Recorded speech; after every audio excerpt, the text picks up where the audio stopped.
즐거운 파수대 비평 시간이 돌아왔습니다. 제목이 온화를 나타내어 말에 힘을 더하십시오.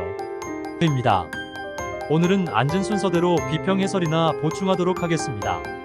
소 제목 온화를 기르는 방법입니다. 이현민 형제, 1항부터 시작하죠.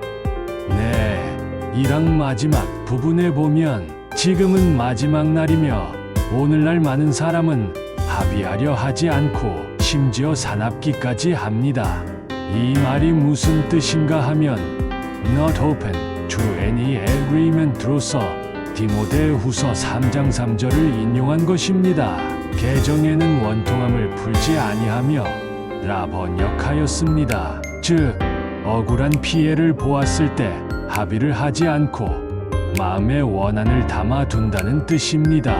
로마서 1장 31절에 같은 단어는 앙심을 품는으로 번역되고 있으며 상대방과 화해하기를 원하지 않음을 의미합니다. 이 단어는 다툼이 있는 곳에서 화해하지 않는 사람들을 잘 묘사합니다. 그것은 용서의 미덕이 없다는 점을 나타냅니다. 이러한 사실의 예는 미국의 원주민들의 세계에서 아주 두드러지게 나타났습니다. 그들 중에서 아무리 시간이 흘러도 아무리 거리가 멀어도 보복심을 지우지 않았으며 복수자는 언덕과 개울을 건너 여름과 겨울이 반복되어도 그를 추적하여 그의 머리에 도끼를 같이 묶고서야 비로소 만족해 할 것이라는 이야기는 잘 알려져 있습니다. 아마 그래서 인디안 원주민들이 멸절되지 않았나 조심스레 추측해 봅니다. 오할인 자매입니다. 이 항에서는 첫째 줄에 누군가가 성경에 근거한 내 신앙의 이의를 제기할 때 어떻게 부드럽고 친절하게 대처할 수 있을까? 라는 말이 나옵니다. 이 경우 대부분의 사람들은 자기가 믿고 있는 교리들에 대해 방어적이 되는데 급급하여 질문자나 이의를 제기하는 사람에게 공격적이 되기 쉽습니다. 특히 인터넷 상에서 토론이 격렬해지는 경우가 종종 일어납니다. 이와 같은 경우에 대해서 논리적으로 답변하는 것도 필요하지만 그보다 중요한 것은 답변하는 자의 자세입니다. 온화한 마음으로 그리고 도우려는 마음으로 일치점을 먼저 찾아내는 것이 도움이 됩니다. 상대방 신앙의 교리를 공격하기보다는 일치점에 공감을 나타내면서 질문에 대한 답변을 온화하게 표현함으로써 상대방은 답변 자체보다 답변자의 태도가 마음에 남을 수 있습니다. 소제목 온화를 기르는 방법입니다. 계속하시죠. 강영훈 형제입니다. 사망에서 온화를 기르는 방법에서 요점은 1. 내적 힘이 있어야 한다. 2. 기도로서 영의 인도를 구한다. 라는 것인데 내적 힘이라는 것이 구체적으로 제시되어 있지 않습니다. 개인적인 견해로는 내적 힘이란 하느님께서 온화한 태도 가운데서 오히려 강함을 주신다는 확신을 의미하는 것 같습니다. 그리고 약간의 보충을 하자면 성경에는 온유란 단어도 많이 나오는데 거의 비슷한 의미라 생각됩니다.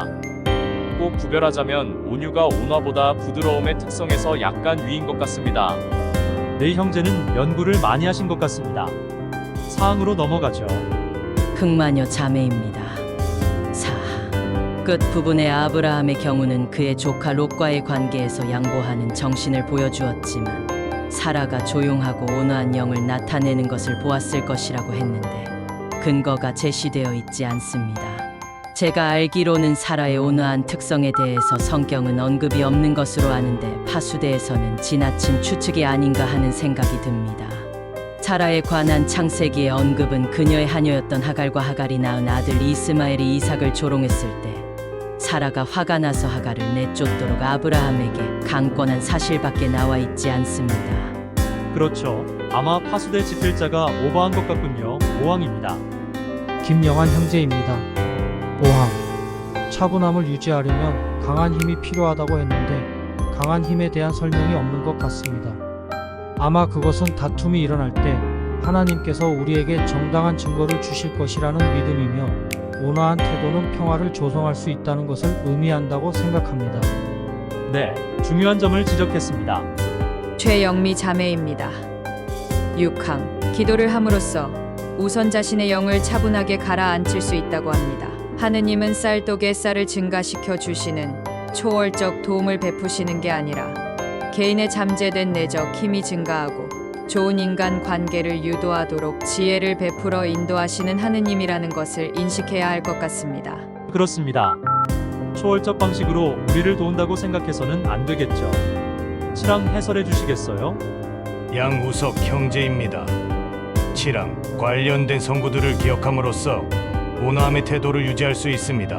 보충 설명하자면 예수와 바울의 경우 요한복음 18장 23절에서 빌라도 앞에서 예수께서는 내가 그릇된 것을 말한 것이 있다면 그릇된 것을 증언하십시오.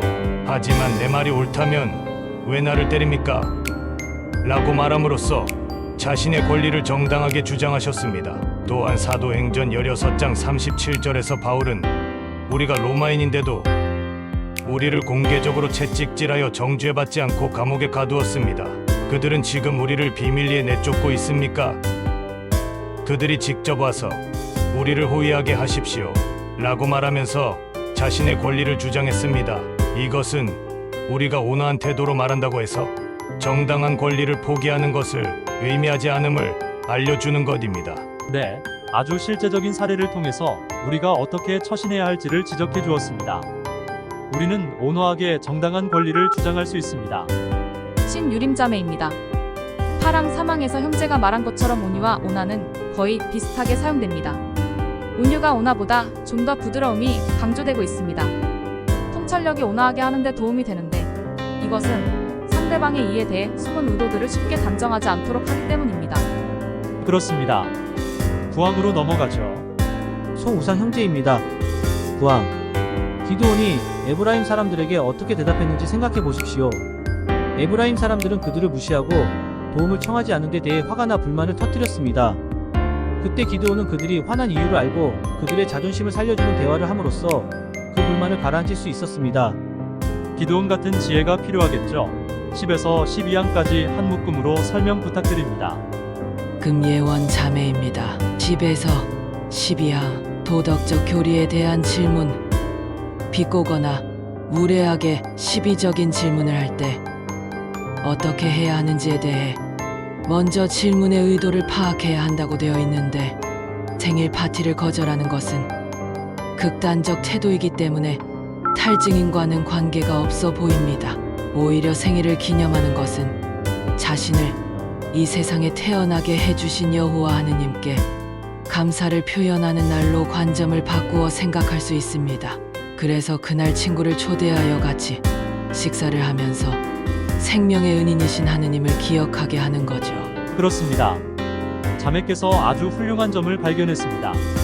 13항으로 넘어갑니다. 심현철 형제입니다. 13항.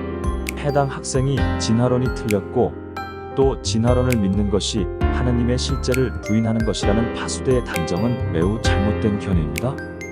카톨릭이나 개신교 일부 신학자들 중에는 진화론을 옹호하는 추세가 증가하고 있습니다. 두 번째 칼럼에서 진화론을 왜 학생들이 배워야 하는지에 대해 정사랑 형제가 설명할 것인데 크게 바쁘지 않은 사람들은 들어보실 것을 권유합니다. 바쁘신 분들은 나중에 보기를 클릭하셔도 됩니다. 14항을 보시죠. 손혜린 자매입니다. 14항 JW.org의 과학과 성경 항목을 보여줍니다. 워치타워는 여기서 민부리 고래, 고양이 수염, 식물의 광합성을 설명한 후에 이러한 동식물의 능력에 대해 진화된 것입니까? 아니면 설계된 것입니까? 라는 두 가지 선택지를 제시합니다. 이 선택 자체가 매우 비논리적입니다. 두 가지 선택을 제대로 하기 위해서 예를 들면 창문이 닫혀 있느냐, 열려 있느냐로 질문을 하더라도 수학적 확실성을 나타내지 못합니다. 수학적 확실성의 질문은 창문이 닫혀 있느냐, 닫혀 있지 않느냐? 라고 질문해야 빈틈이 없습니다. 그런데 하물며 전체 집합의 두 부분 집합을 두고서 어떤 원소가 집합 A에 속하느냐 아니면 집합 B에 속하느냐라고 다그치는 것은 질문자의 의도대로 끌고 가려는 술책에 불과합니다. 두 번째 칼럼에서 정사랑 형제께서 다시 다루겠지만 사물의 존재는 하느님의 속성이 변용된 양태입니다. 어떤 속성이 존재하기 때문에 그 속성은 있음을 동반합니다. 진화라는 것은 이러한 존재를 동반하는 속성이 복잡한 형태의 고등 생물로 발전하게 되는 것을 일컫습니다. 진화론 자체는 신의 존재를 밝히고자 하는 것이 목적이 아니기 때문에 신에 관한 문제를 다루지 않는 것입니다. 다만 진화론을 참이라 가정할 경우 여태껏 가르쳐왔던 신학은 흔들릴 수밖에 없습니다. 마찬가지로 워치타워가 가르친 대부분의 교리들도 오류였음이 밝혀지므로 극구 반대하는 것이지 하느님의 존재 여부에 타격을 주는 것은 아닙니다. 또한 진화생물학자들이 자신의 이론이나 이미 쌓여진 진화이론들이 반드시 옳은 것이기 때문에 진화론을 주장하는 것은 아니라 사물의 발생과 발달을 진화로 보는 것이 과학적 사고이기 때문입니다. 내 둘째 칼럼이 기대됩니다. 15항으로 갑니다. 노상중 형제입니다. 15항. 부모가 자녀를 교육시키는 과정에서 온화하게 대화하는 법을 가르쳐 줄 수 있다고 합니다. 보편타당한 도덕적 가르침을 가족이 토론하고 훈련하는 것은 이교도나 무신론적 가정에서도 권장되고 흔히 볼 수 있습니다. 다만 문제는 이러한 보편타당한 도덕이 아닌 워치타워의 특수 가르침이 문제입니다. 얼마 전 워치타워 통치체를 그만둔 안토니 모리스 형제도 아이들을 교육시킬 때 워치타워의 공식적인 가르침을 모두 받아들여서는 안 된다고 가르쳤다는 것을 솔직하게 고백하였습니다. 바로 이 장면입니다. 4분 49초 이후의 장면을 보시죠.